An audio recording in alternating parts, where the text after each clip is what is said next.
اعوذ باللہ من الشیطان الرجیم بسم اللہ الرحمن الرحیم یا نساء النبی لستن کأحد من النساء ان اتقیتن فلا تخضعن بالقول فيطمع الذي في قلبه مرض وقلن قولا معروفا۔ سورہ الاحزاب کی آیت نمبر 32 کی میں نے تلاوت کی ہے۔ اس آیت مبارکہ کے ابتدائی حصے میں اللہ تبارک و تعالی نے ازواج مطہرات کی افضلیت بیان فرمائی ہے، اور آخری حصے کے اندر اللہ تبارک و تعالی نے بولنے کے حوالے سے ایک خاص ہدایت تعلیم فرمائی ہے، جس کا تعلق ہر مسلمان عورت کے ساتھ ہے۔ فرماتے ہیں یا نساء النبی، اے نبی کی بیویوں، لستن کأحد من النساء ان اتقیتن، تم عورتوں میں سے کسی عورت کی طرح نہیں ہو، تمہارا بہت اعلیٰ مقام اور مرتبہ ہے اگر تم تقوی اختیار کرو۔ اے نبی کی بیویوں، تم عورتوں میں سے کسی عورت کی طرح نہیں ہو، تمہارا مقام اور مرتبہ تو بہت اونچا ہے۔ ان اتقیتن، اگر تم تقوی اختیار کرو، فلا تخضعن بالقول، لہذا بات کرنے میں نزاکت والا انداز اختیار نہ کرو۔ فیطمع الذی، کیوں؟ اگر تم بات کرنے میں نرمی کا لہجہ اختیار کرو گے، نزاکت والا لہجہ اختیار کرو گے، تو وہ شخص جس کے دل میں روگ ہے، بیماری ہے، جو بدنیت اور بددیانت ہے، وہ تمہارے بارے میں لالچ کرنے لگ جائے گا۔ وہ لالچ یہ ہوگی، تم سے بار بار بات کرے گا اور بلا ضرورت بات کرے گا، بلا ضرورت بات کرے گا اور بار بار بات کرے گا۔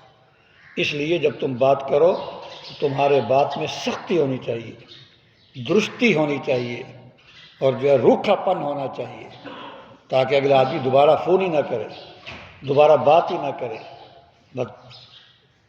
علامہ شامی رحمۃ اللہ علیہ نے لکھا ہے، 4 الفاظ خاص طور سے لکھے ہیں کہ عورت کو چاہیے، ویسے یہاں سے معلوم ہوا کہ ضرورت کے تحت انسان، عورت جو ہے وہ نامحرم مرد سے بات کر سکتی ہے ضرورت کے تحت، لیکن جب بات کرے تو بات کو لمبا بھی نہ کرے، آواز کو بھی لمبا نہ کرے، بات کو بھی لمبا نہ کرے۔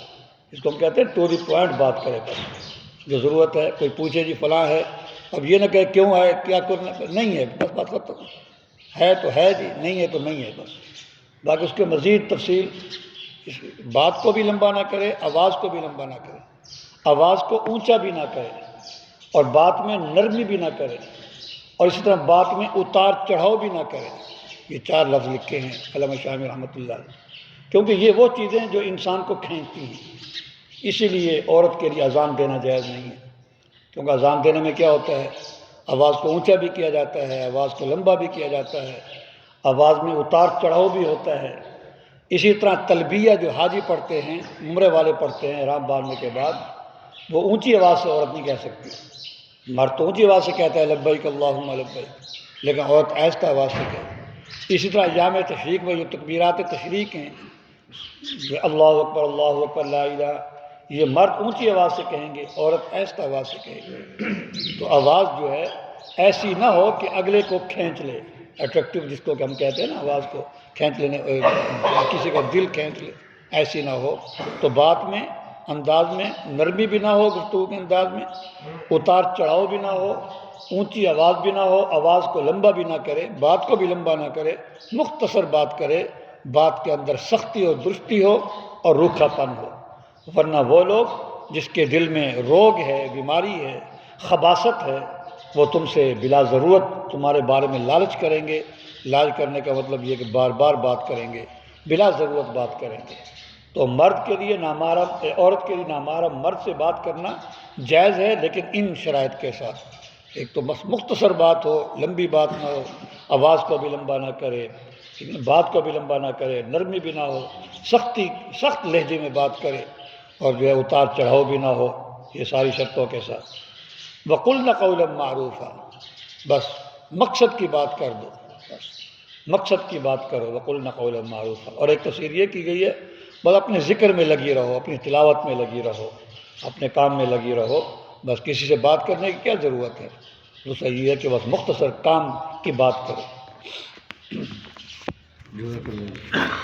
الحمد للہ والصلاۃ والسلام علی سید الانبیاء والمرسلین۔